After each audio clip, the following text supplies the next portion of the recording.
Hello friends, मैं हूं professor are Agarwal और आप देख रहे हो मेरा चैनल पेन पेपर एजुकेशन। दोस्तों, इससे पिछले वीडियो में मैंने आप लोगों को कॉग्निटिव इंफॉर्मेशन प्रोसेसिंग के बारे में बताया था।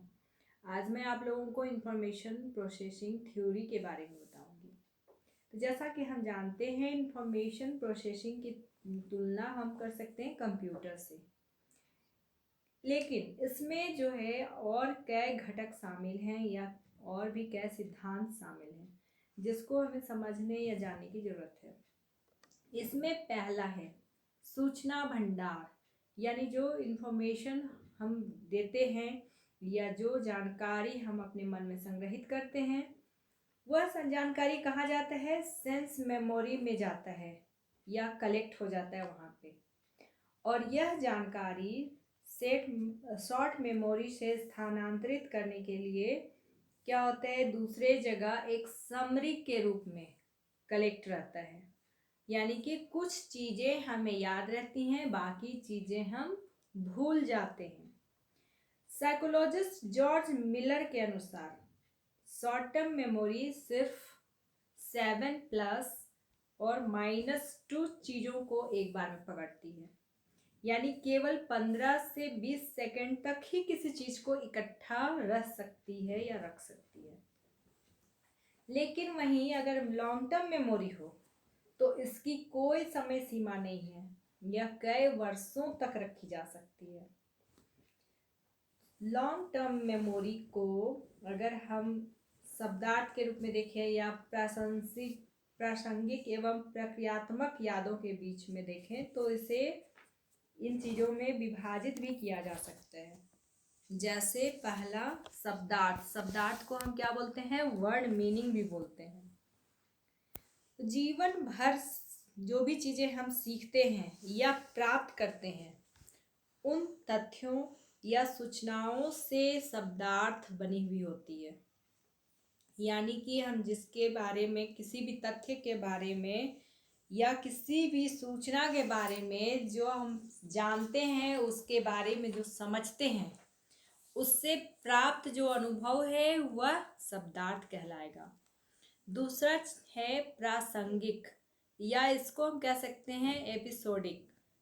तो यह जो है वह व्यक्तिगत अनुभवों या वास्तविक घटनाओं से बनी हुई होती है। यानी हमारे आपस के जो अनुभव होते हैं, जो व्यक्ति अपने आसपास के अनुभव से प्राप्त करता है, या हमारे जीवन में कोई वास्तविक घटना होती है जो किसी व्यक्ति के जीवन में बीत चुकी होती है या हो चुकी होती है, वह क्या है? एक एपिसोड बन जाता है, ये प्रसंग बन जाता है।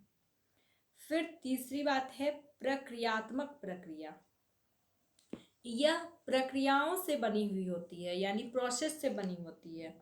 जैसे कि कोई आदमी बाइक चला रहा है, तो इससे हमें सीखने को क्या मिला?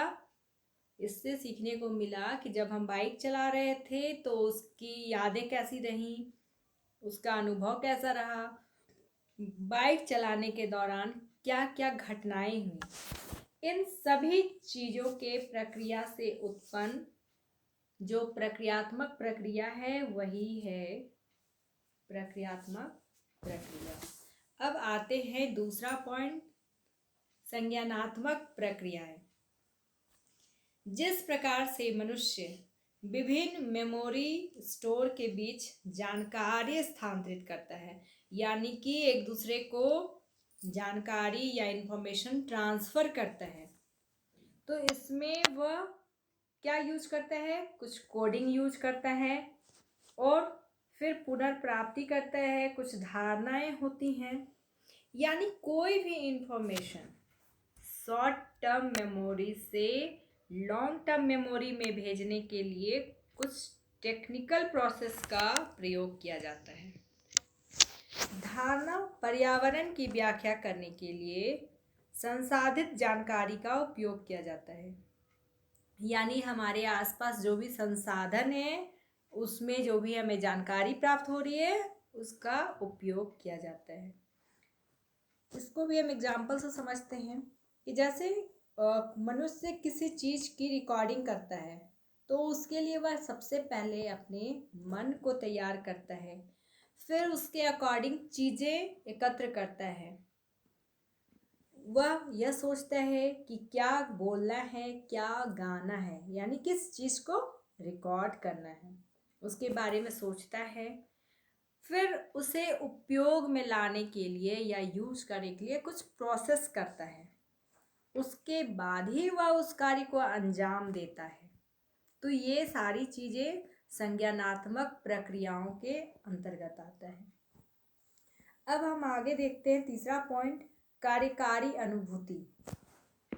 यह विचार किसी व्यक्ति को जानकारी संसाधित करने के तरीके के बारे में बताता है, यानी कि कोई आदमी किसी इंफॉर्मेशन को जब वो कलेक्ट करेगा, प्रोसेस करेगा, तो वह किस तरीके से करेगा इसके बारे में बताता है। व्यक्ति अपनी ताकत एवं कमजोरियों को चूंकि जानते हैं, तो यह जो कॉन्सेप्ट है यह रूपक के समान है, यानी कॉन्शस माइंड का इंफॉर्मेशन प्रोसेसिंग थ्योरी पर नियंत्रण होता है। तो अब हम देखेंगे आगे कि इस इंफॉर्मेशन प्रोसेसिंग का एक क्लासरूम के अंदर में क्या रूपरेखा होनी चाहिए, उसका डायग्राम किस प्रकार से होना चाहिए, यानी हम क्लासरूम के अंदर में क्या उसका उपयोग कर सकते हैं। तो चूंकि यह एक सीखने का तरीका होता है जो क्लास के अंदर एक टीचर द्वारा उपयोग किया जा सकता है, जैसे बाद में उपयोग के लिए जानकारी रखने में या छात्रों की सहायता करने के साथ साथ छात्रों के स्मरण कौशल को, यानी जो मेमोरी में रखना है, तो उसको मजबूत करने के लिए नेमोनिक्स का उपयोग करता है। दूसरा पॉइंट हम दे सकते हैं, जब विशिष्ट रूप से या खास रूप से जब हम कोई पाठ को पढ़ाते हैं, कोई चैप्टर अगर हम पढ़ा रहे हैं, तो उसमें हम अलग अलग तरीके के शिक्षण शैलियों एवं अलग अलग उपकरणों का उपयोग करेंगे, यानी अलग अलग टीचिंग मेथड्स यूज करेंगे और अलग अलग टीचिंग टूल्स का या टीचिंग एड्स का यूज करेंगे। तीसरा है छात्रों को कोई कवर स्टोरी की समीक्षा करने के लिए जोड़ी बनाकर भेजना, यानी अकेले नहीं भेजना बल्कि जोड़े में भेजना।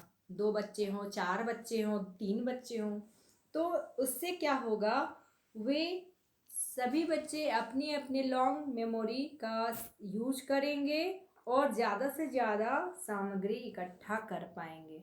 एक के बजाय अगर 2 लोग होंगे, 2 से ज़्यादा होंगे, तो क्या होगा, वह स्टोरी यूजफुल होगा, ज़्यादा बेटर होगा।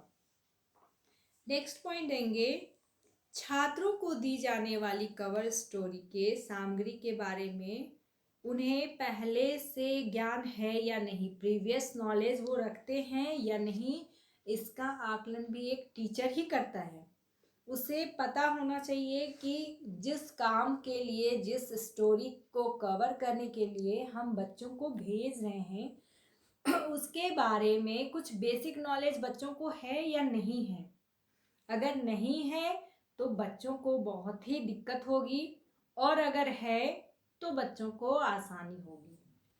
अगला पॉइंट देंगे, छात्रों के सुदृढ़ीकरण के रूप में प्रत्येक असाइनमेंट में पॉजिटिव और नेगेटिव दोनों रिएक्ट करना, दोनों टाइप से रिएक्शन देना। इससे क्या होगा कि बच्चों ने अगर कुछ पॉजिटिव काम किए हैं, अच्छा रिजल्ट किया है, तो उन्हें हम अगर मोटिवेट करेंगे तो वो और अच्छा करेंगे, और अगर कुछ गलत किया है, कुछ नेगेटिव टाइप का चीज़ किया है, तो उसमें उन्हें यह पता चलेगा कि उसने कहाँ पे मिस्टेक किया है।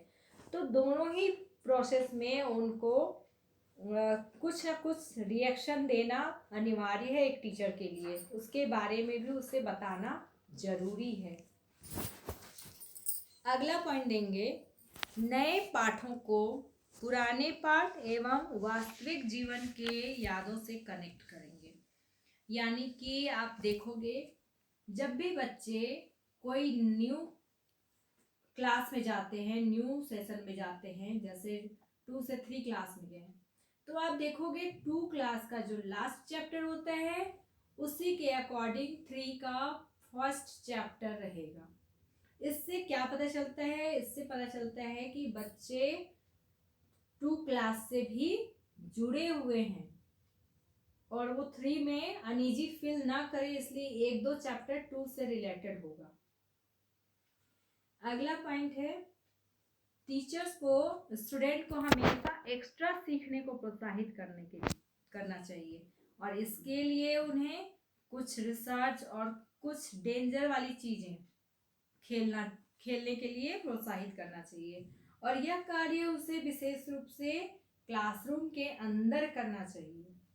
क्लासरूम के अंदर करने से क्या होगा, एक समीक्षा के रूप में यह कार्य करेगा। कहने का मतलब कि किसी भी तरह का डेंजर गेम हो या कोई रिसर्च करना हो, अगर टीचर के सामने वह क्लासरूम में करता है तो उसमें जो भी कमी या बेशी हो गई, जो भी कुछ क्वालिटी कुछ अच्छा बच्चे करेंगे या कुछ कमी रह जाएगी, तो टीचर उस चीज को सिखाएंगे, समझाएंगे, उन्हें मोटिवेट करेंगे और उनकी कमियों को दूर करेंगे।